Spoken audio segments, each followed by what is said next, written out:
Dobar dan. Nalazimo se u prostoru Splitskog HNK, a sa nama je književnik i prevoditelj Siniša Vuković. Gospodine Vuković, dobrodošli u emisiju Zajedno u duhu. Još bolje vas naša, hvala vam lijepa na pozivu i lijepi pozdrav vama i svima koji nas gledaju. Rodom ste iz Selca na Braču, odakle i čakavski idiom na koji prevodite biblijske tekstove. Do sada ste na čakavštinu preveli cijeli Novi Zavjet i niz knjiga iz Starog Zavjeta. Iako je čakavština vaš rodni idiom, na mnogim mjestima ste spomenuli kako je ona idealna za prijevod biblijskih tekstova. Zašto je to tako? Prije 20 godina objavio sam ričnik selaškega govora sa velikom građom od preko 10.500 riječi. Sad ih imam nekih 16.000 riječi i dakle imam jedan fundus čakavizama s kojima vrlo efektno i vješto, čini mi se, mogu doskočiti svetopisamskom tekstu. I kad kažemo zašto je čakavština po meni pogodnija, upravo zbog tog bogatstva leksika, koji se osobito odražava u svem onom maritimnom arealu života i rada uz more, uz vodu, pa i onaj teritivni, da tako kažem, teritivni koji se tiče težaka, koji se tiče ratara. I zašto je to jako dobro? Zato što Dalmacija po svom geografskom i po svom kulturološkom postanju je posve identična Svetoj zemlji. Tamo su masline, berba maslina, pravljenje ulja, vinogradi, čuvanje ovaca, proizvodnja mlijeka, lov na ribe, prerada, konzumacija i tako. Tako da kad se to sve skupa zbroji, onda dođemo do tog jednog zaključka da je čakavština zbog svog bogatstva leksika pogodnija za prijevod biblijskog teksta od štokavskog standarda. U vremenu smo molitve za jedinstvo kršćana i sami promičete ekumenizam i međureligijski dijalog. Budući da ste fokusirani na biblijske tekstove, na koji sve način iz njih iščitavamo taj poziv na jedinstvo? Pa ja volim reći za sebe da sam laik, kršćanin, aktivist, koji pokušavam biti ekumenist i okupljati različite među nama ljude, da idemo u zajedničkom projektu. Pri odgovoru na ovo pitanje parafrazirao bih početak Ivanovog evanđelja riječima: u početku bijaše Biblija. Dakle, Biblija je starija od naših podjela i potrebe za ekumenizmom. I mislim da, vrativši se Bibliji, mi možemo postići određeno jedinstvo kršćana. Nisam baš siguran da ćemo doći svi pod istu kapu kao nekad, da će pravoslavci, protestanti i katolici prihvatiti jednoga vođu, da tako kažem, i da ćemo se okupiti ispod zajedničke kupole. U to sumnjam, ali nikad se ne smijemo umoriti, htjeti biti zajedno na istoj lađi Petrovoj ploviti prema dalje. Na jednoj od vaših izložaba Biblije okupili ste predstavnike raznih vjerskih i religijskih zajednica uz moto iz poslanice Galačanima: svi smo mi jedno. Što to znači? Ja sam na prvoj svojoj izložbi Biblija prije 5 godina pozvao katoličkog biskupa mog Slobodana Štambuka da izložbu otvori. Obojica iz hrama Svetog Save u Splitu, protoijereja Srpske pravoslavne crkve, su bili tamo. Bio je i glavni imam Vahid Hadžić iz islamske zajednice. Iz židovske zajednice i nekih protestantskih crkava su se ispričali jer tog dana nisu bili u prilici. Ja sam kasnije, svaki put kad sam bio u prilici i kad sam imao izložbu na prostoru gdje ima i jednih i drugih i trećih, uvijek pozivao sve. I kako ste i rekli, moj taj moto iz poslanice Galačanima je doista znakovit. Mislim da se na nje trebamo ugledati i pročitati ono: nema više Židov Grk, nema više rob slobodnjak, nema više muško žensko, sad smo svi jedno u Kristu Isusu. I to možemo mi kršćani tako kazati, a za naše prijatelje koji nisu vjernici, a jesu humanisti, onda možemo staviti: sad ste svi jedno, pa tu staviti točku, bez onoga u Kristu Isusu. Jer doista mislim da nema više Hrvat Srbin, nema više ćirilica latinica, nema više katolik pravoslavac, protestant. Mislim da smo svi mi isti kao ljudi i da je to put kojim trebamo broditi. Kada govorimo o jeziku, vi kao kroatist ističete važnost i latiničnog i glagoljičnog i ćiriličnog pisma.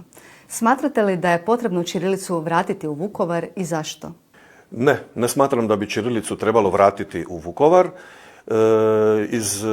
Međutim, moje neke izjave u medijima i neki moji tekstovi krivo su protumačeni, jer ja se nisam borio za povratak ćirilice u Vukovar, nego sam se borio za skidanje stigme nečega lošega sa ćiriličnog pisma.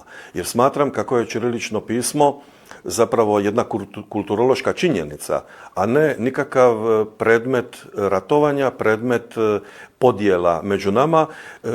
Najveća djela književnosti napisana su ćirilicom. Sjetimo se samo Dostojevskog ili Tolstoja, Puškina, Jesenjina, Bugari, Makedonci, ne samo Srbi, Rusi, Ukrajinci, svi pišu ćirilicom. Dakle, ćirilica nije nešto ekskluzivno srpsko. I onda se možemo sad zapitati, ako je toliki problem u ćirilici u Hrvatskoj i da ona bude naša nekakva legitimacija razlikovanja između nas i Srba, odnosno udaljavanja nas i Srba, možemo onda postaviti pitanje hoće li Ukrajinci zbog ovog rata koji su Rusi nametnuli tražiti ukidanje ćirilice. Čini li vam se da i danas u našoj zemlji postoji jaz između katolika i pravoslavaca? Postoji, nažalost, jako veliki jaz. Čak mi se čini toliki da se postavlja pitanje jesmo li mi uopće kršćani. Jer zajednička nam je Biblija, ako smo kršćani, zajednički nam je i sukrst, bez obzira zvali ga mi Isus ili zvali ga, odnosno Krist ili Hrist. Mislim da bismo se trebali svi držati onih poruka koje izviru, naročito iz Evanđelja, i kad bi se iole toga držali, mislim da bi nam svima bilo bolje, da bi bilo više među nama, bi bilo više mira, a manje rata. Papa Franjo pozvao je na etičnost pri upotrebi tehnologije i umjetne inteligencije, te istaknuo kako pred nama stoje veliki izazovi. I predstavnici triju abrahamskih religija potpisale su sporazum o umjetnoj inteligenciji. Koji su to izazovi koji su pred nama i kako s etične strane gledati na razvoj umjetne inteligencije? Pa mislim da mi nemamo izbora. Umjetna inteligencija je datost prema kojoj idemo. Svijet se je naglo promijenio. Mi smo živjeli stoljećima na jedan, za tako reći, analogan način i gdje nam je konkretno trebalo 10 prstiju da bismo pisali na računalu ili pisaćem stroju. Sad smo svedeni samo na palac jedne ruke i na mobitel.